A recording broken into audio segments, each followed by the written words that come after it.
भ्रिकुटी की कुटिया में बैठे ही बैठे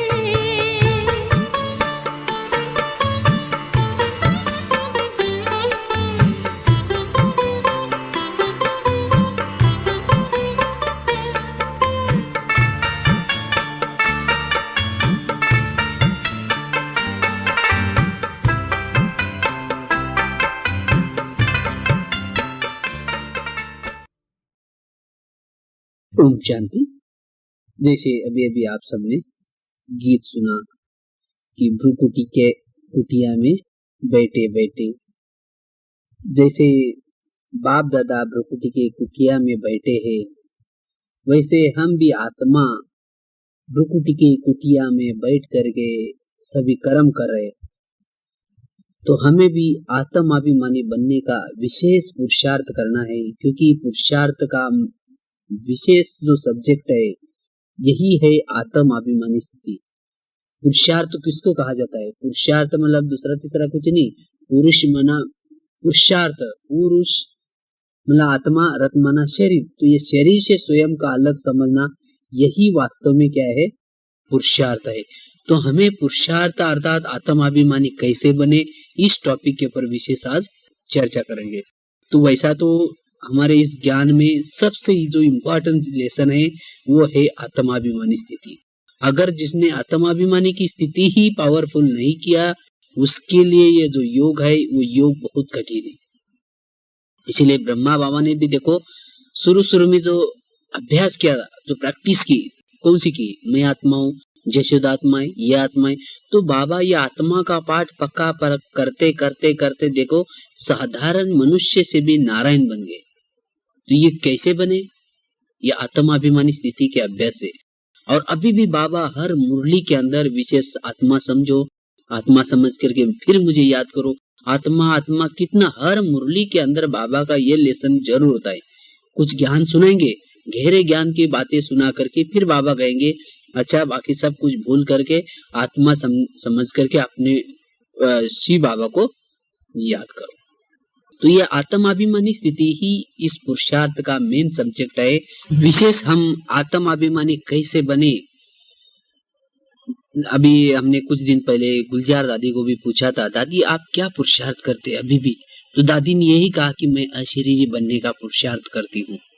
जो भी मेरे सामने आए वो भी अशरीरी बन जाए, वो भी अशरीरी का अनुभव करे, यही मैं पुरुषार्थ करती हूँ। देखो दादिया भी अभी आज कितना साल 63 वर्ष से यही पुरुषार्थ करे कि अशरीरी। आज अव्यक्त बाबा भी आता है तो कौन सी ड्रिल सिखाते हैं? अशरीरी की ड्रिल सिखाते हैं, क्योंकि यही मेन पुरुषार्थ है जिससे हमारा योग लगता है। हम चाहते कि हमारी बिंदुरूप स्थिति बन जाए, हम फरिश्ता बन जाए, लेकिन कब बनेंगे?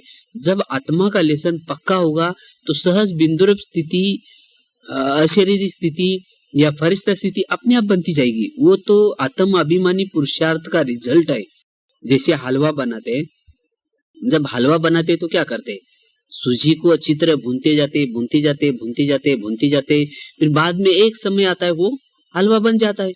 तो इसी तरह मैं आत्मा हूँ, इसका जितना पाठ पक्का करते जाएंगे, एक समय आएगा आप सहज ही आत्माभिमानी स्थिति पक्की हो करके बिंदुरूप स्थिति, फरिश्ता स्थिति, अशरीरी स्थिति वो अपने आप आ जाएंगी।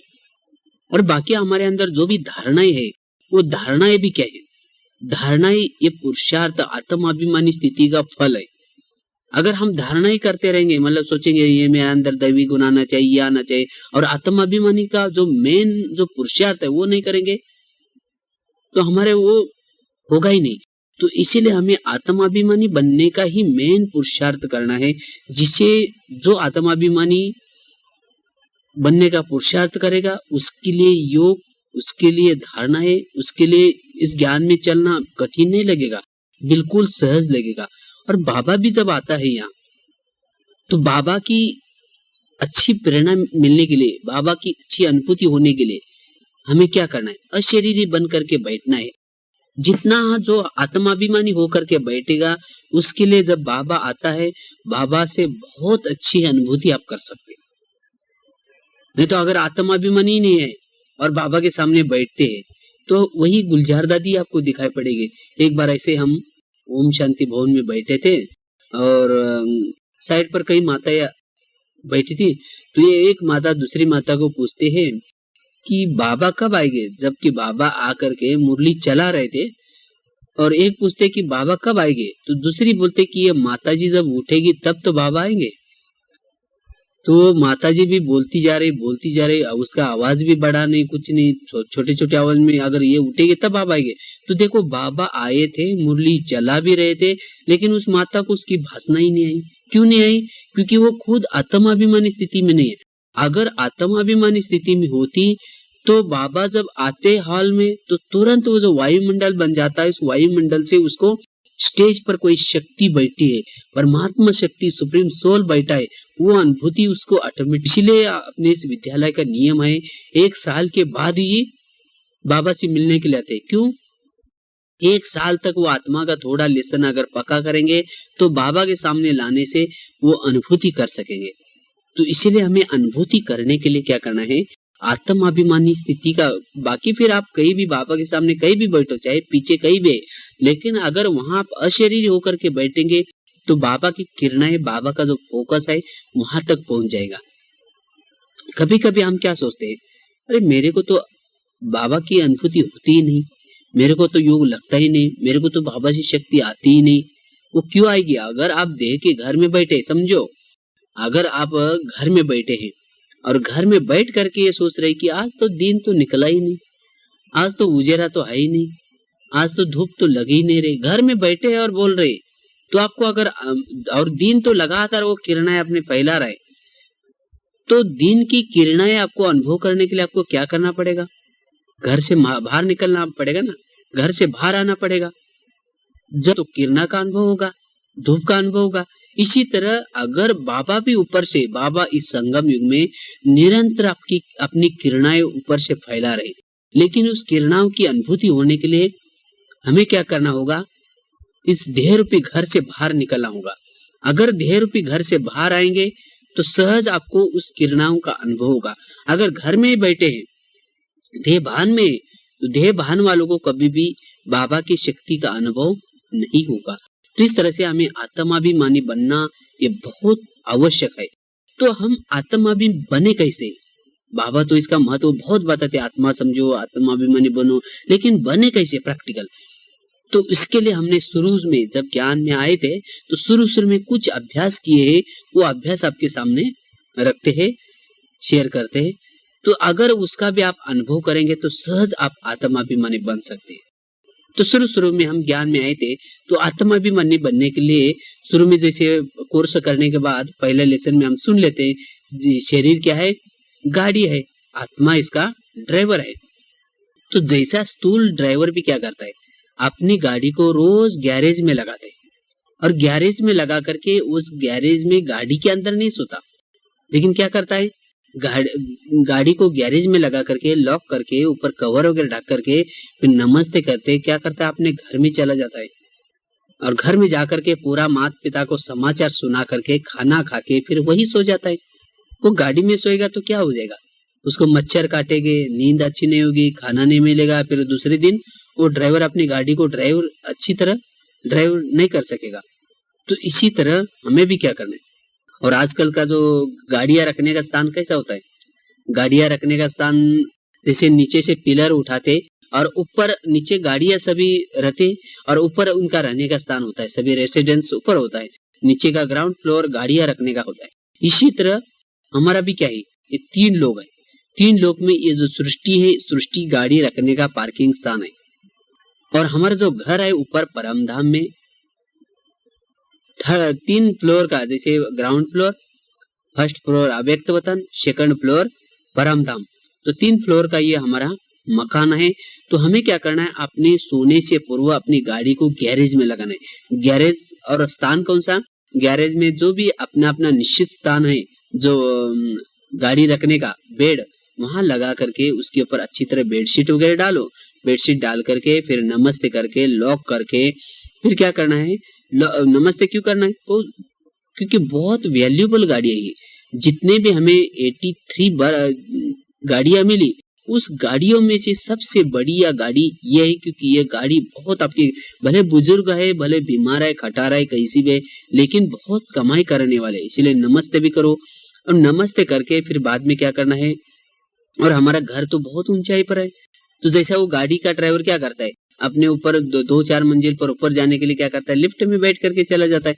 इसी तरह आप जब सो रहे उस समय सोचो कि अभी ब्रह्मा बाबा ऊपर से लिफ्ट ले आ रहे हैं और उस लिफ्ट के अंदर बैठो, सीधा पहुंच जाओ। या कभी सोचो कि जैसे सीढ़ी लगी है, उस सीढ़ी करके जा रहा हूं। और जैसे अगर जब आप ऊपर जल्दी नहीं जाते, जैसे कोई गाड़ी का ड्राइवर लेट आता है, तो उसका माँ बाप क्या करेंगे, बार बार उसको झांक करके लिफ्ट से या सीढ़ी से बार बार देखेंगे, पता नहीं क्या हुआ आज, कुछ एक्सीडेंट तो नहीं किया, क्या हुआ, बार बार देखते रहेंगे। तो ऐसे ही समझो कि जब मैं सो रहा हूँ उस अत्याचार, आप जब जाते हैं वहां जाते हैं, रिंग का दरवाजा बंद है, रिंग बजाओ, रिंग बजाते ही बाबा दरवाजा खोल देगा, और खोलते ही बाबा मिलेगा आपसे, गले मिलेगा। फिर बाद में वहीं नजदीक बैठ करके क्या करो, आपस में बात करो, बाबा आज बहुत अच्छी कमाई हुई, मैंने बहुत गाड़ी के द्वारा इतनी बढ़िया जो सेवा की वो आपकी कमाई है, वो सुना करके। या कभी कभी एक्सीडेंट भी हो जाता है गाड़ी का, जैसे तो ब्रेक ही नहीं लगाया, मेरा भी ब्रेक फेल हो गया और दोनों टक्कर गए, मेरे को भी नुकसान हो गया, उसका भी। तो ऐसा भी हमारा कौन सा एक्सीडेंट तो गया देखने, और दोनों का टकराव हो गया। बाकी गोदी में अभी सिर रख रहा हूँ और बाबा बाबा बाबा बाबा के चेहरे की तरफ देखते देखते देखते आप क्या करो, सो जाओ। तो आपको कोई भी प्रकार के सोपन नहीं आएंगे, कोई भी संकल्प नहीं आएंगे, और बहुत अच्छी आपकी नींद लगेगी। और जब सवेरे उठेंगे तो उठते ही सामने कौन नजर आएगा, बाबा नजर आएगा। तो दुनिया में भी कहते ना, आज सवेरे सवेरे आपने किसका मुंह देखा था। अगर सवेरे सवेरे उठते ही अपने अगर बाबा का मुंह देखते, स्वयं भगवान का मुंह देखते, तो आपके जैसा भाग्यशाली और कौन होगा। तो इसलिए सवेरे उठते ही हमें बाबा का मुंह देखने के लिए, बाबा को देखने के लिए हमें सोते समय क्या करना है, बाबा के गोद में जाकर के सोना है। और वहां सोना यह बहुत जरूरी है वर्तमान समय। क्यों? क्योंकि इस सृष्टि पर अचानक कभी भी किस समय कुछ भी हो सकता है। ऐसा नहीं कि विनाश होगा जब आप क्लास में होंगे, बाबा को मिल रहे होंगे, उस समय सृष्टि का विनाश होगा, ऐसी कोई बात नहीं, कभी भी कुछ भी हो सकता है। तो समझो आप यहाँ सोए, अगर हम लेकिन हम प्रैक्टिकल क्या करते हैं, कैसे सोते हैं, बिस्तर डाल लिया, गुड नाइट कर दिया, फिर सोचेंगे बाबा आज तो मैं बहुत थक गया हूँ, घर में बहुत मेहमान आए थे और मेरे को तो बहुत सवेरे उठना है, कपड़े धुलाई करना है, ये करना है, आज इसने ये बोला, ये ऐसा चिंतन करते करते करते हम सो जाते हैं। और सोने के बाद आपकी जो कॉन्शियस है अर्थात मन बुद्धि जो ड्राइवर है वो कहाँ रह गया, यहीं रह गया। और उस समय समझो उसी नाइट को कुछ होने वाला है, कुछ भूकंप होने वाला है, कुछ होने वाला है, लेकिन आपको कोई यहाँ ही होने से क्या होते हैं, रात को यहाँ के वायुमंडल का प्रभाव हमारे ऊपर पड़ता है और जिसे स्वप्न चलते हैं। और उस समय आप समझो स्वप्न में है, और उस समय बाबा कुछ चाहता है कि इस बच्चे को मैं कुछ टचिंग करूं। अगर टचिंग करना चाहता है लेकिन आपका फोन एंगेज है स्वप्न में, तो आप कभी भी आपको टचिंग नहीं होगा, तो विनाश होगा। तो उस समय समझो स्वप्न में, अगर स्वप्न तो अलग अलग प्रकार के हो गए, किसी को विकारों का स्वप्न, किसी को क्रोध का, लोभ का, और उसी समय आपका शरीर छूट गया तो क्या हो गया, जो अंतमति सुगति क्या होगी। तो इसलिए भले हम रात को सोए हैं तो भी बाबा की याद में बिना स्वप्न रहित हमारी नींद हो, तो ऐसी प्रैक्टिस करने के लिए हमें क्या करना है, रोज अपने गाड़ी को गैरेज में लगाओ और सोने के लिए ऊपर जाओ। और जब आप दूसरे दिन उठेंगे, योग अच्छा होगा अमृतवेला, जब उठेंगे फिर नीचे आएंगे तो आपको सारा दिन स्मृति रहेगी कि मैं ड्राइवर हूँ और मैं आत्मा रूपी ड्राइवर ऊपर से इस गाड़ी में आया हूँ। तो सहज आत्माभिमानी बने रहे, सहज आपको आत्माभिमानी की स्थिति रहेगी। और सारा दिन जैसा वो ड्राइवर क्या करता है, अपनी गाड़ी में आने के बाद ऐसा नहीं कि यहाँ बैठ गया सीधा अहमदाबाद लेके जाता है, नहीं, बीच बीच में पालमपुर रुकेगा, मेहसाना रुकेगा, चाय पानी पिएगा, रिफ्रेश हो जाएगा। ये पैसेंजर भी गालियां देना शुरू करेंगे, बोलेंगे ड्राइवर है क्या पता नहीं। अगर वो भी टेंशन में रहेगा और जाकर के गाड़ी कहीं टक्कर लगा देगा, तो इसलिए बीच बीच में रोक देते हैं। चाहे होटल होगा अच्छा तो होटल में जाएगा। इसी तरह हमें भी ऊपर से इस गाड़ी में आने के बाद ऐसा नहीं कि एक बार शुरू किया कर्म शाम तक नॉन स्टॉप कर्मों में बिजी रहो, नहीं, बीच बीच में गाड़ी को रोको और गाड़ी को रोक करके क्या करो, कभी अपने घर में जाओ, वहां जाकर के रिफ्रेश हो के आओ, बाबा से वहां शक्ति वगैरह भर करके या समझो बाबा भी मतलब परमधाम भी नहीं याद आता तो कम से कम अच्छा बढ़िया से बढ़िया होटल अर्थात मधुवन में जाओ। मधुवन में जाना या करके वहां पावरफुल बाबा के कमरे में जाकर के योग करके 2 मिनट में आओ, जिसको एक ट्रैफिक कंट्रोल बाबा कहते। तो हमें 1 घंटे के बाद 2 घंटे के बाद बीच बीच में गाड़ी को रोक करके ऊपर जाकर के बाबा बाय बाय करके शक्ति भर करके फिर तुरंत नीचे आना है। 2-3 मिनट भी ये करेंगे तो सहज आप फ्रेश रहेंगे, शक्तिशाली रहेंगे, ताकि सब कर्मेंद्रिय भी आपके कंट्रोल में रहेंगी। तो इस तरह से हमें क्या करना है, ये आत्माभिमानी बनने के लिए सहज प्रैक्टिकल आप कर सकेंगे। ये अभ्यास करना बहुत जरूरी है। तो रोज सोने से पहले अपने गाड़ी को गैरेज में लगाओ और सोने के लिए ऊपर जाओ, ये एक अभ्यास हुआ। दूसरा अभ्यास, जब भी आप रास्ते से चलते या जब ये करते तो आप ये सोचो कि जैसे मैं एक मोमबत्ती की तरह हूँ, ज्योति हूँ। तो आप ये अभ्यास अगर करेंगे तो ये अभ्यास आपको बहुत काम आएगा। मैं एक मोमबत्ती कैसे होते हैं, नीचे मोम होता है, ऊपर ज्योति होते हैं। इसी तरह मैं भी ये गले से ऊपर जो ये हिलता है डुलता है जो भाग है उसको एक ज्योति समझो, और नीचे मोम की तरह मैं हूँ। तो मैं चलती फिरती मोमबत्ती की तरह हूँ, तो सहज आपको अनुभव होगा कि मैं एक ज्योति हूँ, पावरफुल। और इसी स्थिति में आप जलती हुई ज्योति अगर जलेंगे तो आपकी यही सेफ्टी है। क्योंकि आज दुनिया में चलते समय आपकी सेफ्टी का यही साधन है, आत्माभिमानी बन करके रहना। अगर आत्मा की ज्योति बुझी, या अटैक किया, जैसे जंगल में भी आजकल जाते हैं, तो जंगल में जब जाते हैं तो उस समय जानवरों से बचने के लिए क्या चाहिए, कोई ना कोई अग्नि हाथ में चाहिए, मशाल चाहिए। अगर मशाल नहीं होगी, कुछ नहीं होगी, अंधेरे में जा रहे होंगे अकेले, तो क्या हो जाएगा, कोई ना कोई जानवर अटैक जरूर करेगा। भालू आएगा अटैक करेगा, शेर आएगा अटैक करेगा। तो सभी जानवर किससे डरते हैं, सभी जानवर अग्नि से डरते। तो इसी तरह यह भी मायावी जंगल है। इस जंगल से चलते समय आपको क्या करना है, केवल ज्योति को जागृत करके चलो।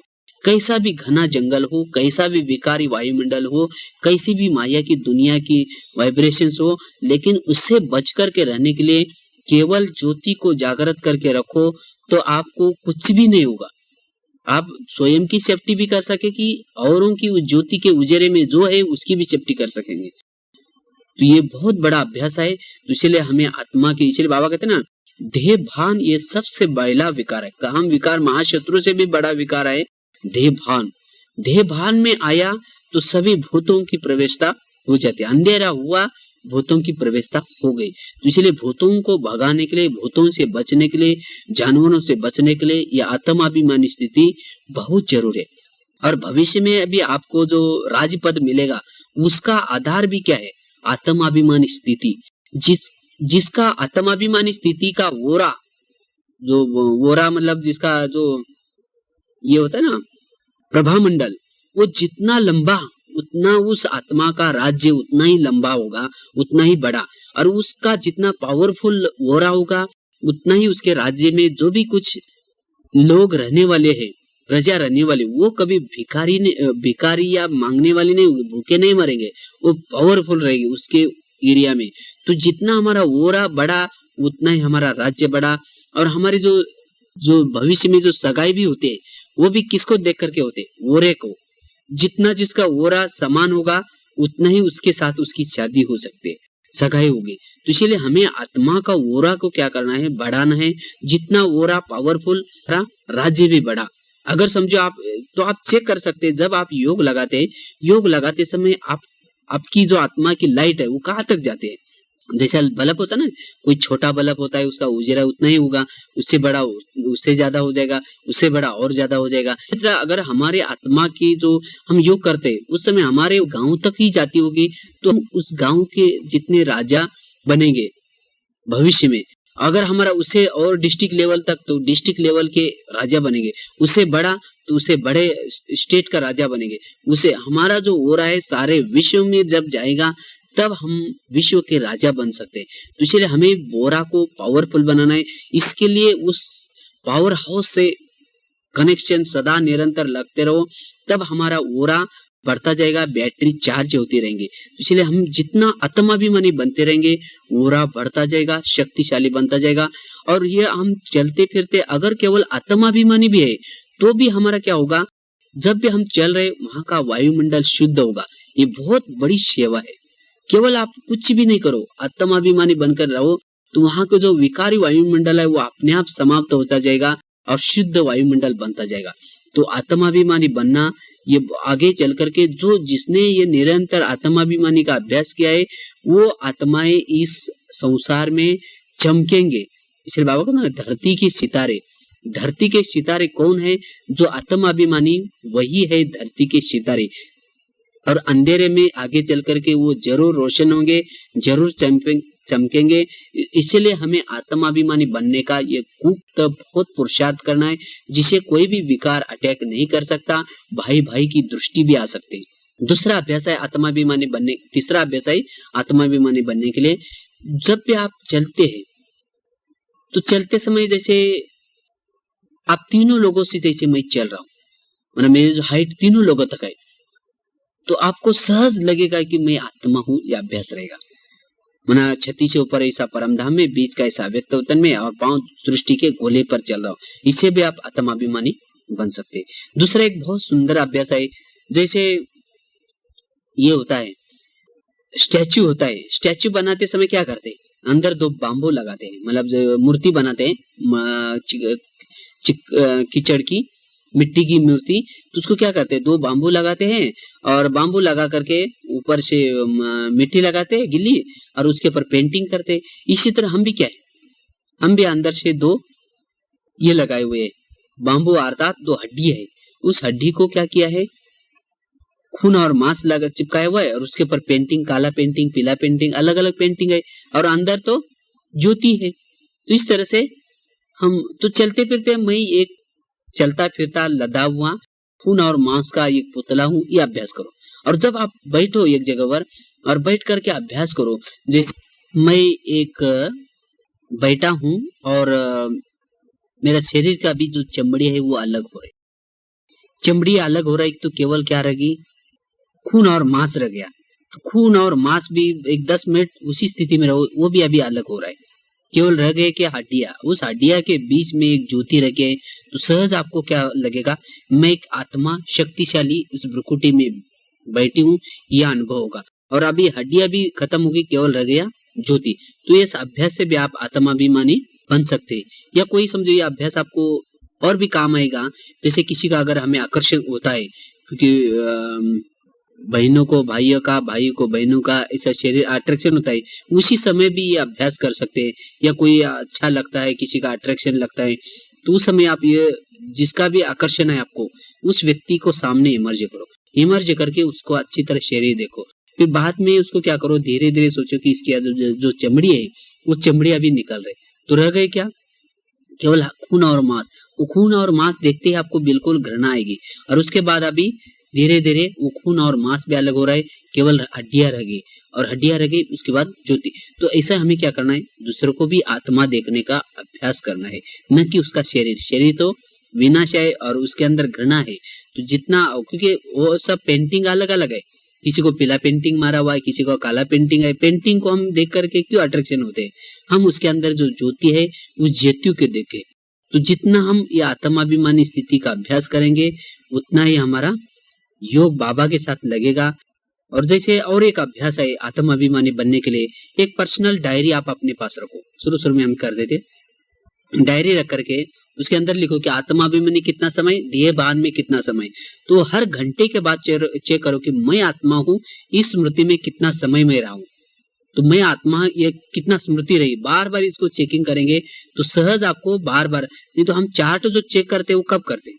सोने से पहले चार्ट चेक करते, लेकिन वो चार्ट अगर सोने से पहले चेक करेंगे तो कोई फायदा नहीं होगा, क्योंकि सोने से पहले चेक करेंगे तो उसके बाद समझो आप आत्माभिमानी नहीं है या कोई बात का उल्लंघन किया है, तो उसके बाद क्या करेंगे? सो ही जाएंगे। लेकिन अगर हर घंटे में आप चेक करते हैं, हर घंटे के बाद, तो सहज आपको दूसरे घंटे में कम से कम अटेंशन रहेगा। तो ऐसा में हर घंटे के बाद अगर चार्ट चेक करते तो सारा दिन हमारा अटेंशन जाएगा। तो ये चार्ट चेक करने से भी आप आत्माभिमानी अच्छी तरह बन सकते हैं। तो इस तरह से भिन्न भिन्न युक्ति अपना करके हमें आत्माभिमानी जरूर बनना है। और एक युक्ति है, समझो आप बैठ जाते हैं, बैठने के बाद आपका पूरा शरीर जैसा आत्मा के आकार जैसा अगर बैठने के बाद आप शरीर के बाजू में एक गाइडलाइन लगा देंगे तो जैसा गोल आत्मा दिखाई पड़ेगा। तो ऐसा ही आप ये सोचो कि मैं टोटल ये आत्मा हूँ, ये शरीर मतलब शरीर नहीं, लेकिन मैं टोटल ये आत्मा हूँ, मेरा शरीर इससे भिन्न है, मेरा शरीर इससे भिन्न है और मैं टोटल जो शरीर सहित मैं जैसा कहाँ बैठा हूँ, भ्रुकुटी के बीच में बैठा हूँ और मैं शरीर को चला रहा हूँ। बहुत मेरा बड़ी भ्रुकुटी है, बहुत इधर साइड पर आंख है, इधर एक आंख है, मैं बहुत बड़े भ्रुकुटी के और मैं चैतन्य हूँ। अगर जितना आप आत्मा समझेंगे उतना आपके अंदर एक प्रकार की स्फूर्ति आएगी, आपको बिल्कुल थके हुए का अनुभव भी नहीं होगा। किसी को कर्मों में अगर थकावट आते है, कर्म करने में ये आते हैं तो भी उसका कारण है देह भान। तो देह भान से जितना आप आत्मा समझेंगे उतना ही आपके अंदर अलर्टनेस आएगा, अलर्ट हो जाएंगे, बिल्कुल कभी थकेंगे नहीं, कभी भी झुटका नहीं आएगा, कुछ नहीं आएगा। तो इसलिए जितना हम ज्योति को जागृत रखते हैं उतना ही हम बहुत अच्छा वायुमंडल बना सकते हैं और हम बहुत अलर्ट भी रह सकते हैं, थकान से परे रह सकते हैं। तो उसके साथ और एक अभ्यास है, जैसे अपने दैवी गुण है, दैवी गुण या जैसे सप्ताह में 7 दिन लो। जैसे एक दिन शांत स्वरूप, उस शांत स्वरूप में भी रहेंगे या शक्ति स्वरूप में, आनंद स्वरूप में भी रहेंगे, तो स्वरूपों का अभ्यास भी करेंगे गुणों का, तो भी आप आत्माभिमानी बन सकते हैं। इसके साथ साथ जो सोमानों के अभ्यास है, उस सोमानों के अभ्यास भी आप अगर करेंगे तो सोमानों के अभ्यास में जितना एकाग्र रहेंगे उतना भी आप आत्माभिमानी बन सकते हैं। तो आत्माभिमानी बनने के लिए सोमानों के अभ्यास की, एकाग्रता की भी बहुत जरूर है। तो जितना आप एकाग्र रहेंगे उतना भी आप आत्माभिमानी बन सकते हैं। इस तरह से विशेष हमें मैं आत्मा हूँ आत्माभिमानी बनने की खूब तपस्या करना है। जितना आप आत्माभिमानी तपस्या करेंगे, जितना सोल कॉन्शियस बनेंगे, उतना ही आप इस ज्ञान मार्ग में अच्छी तरह चल सकेंगे। कोई भी विकार आपके ऊपर अटैक नहीं करेगा। ज्योति जागृत रखो। इसके लिए जैसे आपको भिन्न भिन्न युक्तियां बताई कि रोज अपनी गाड़ी को क्या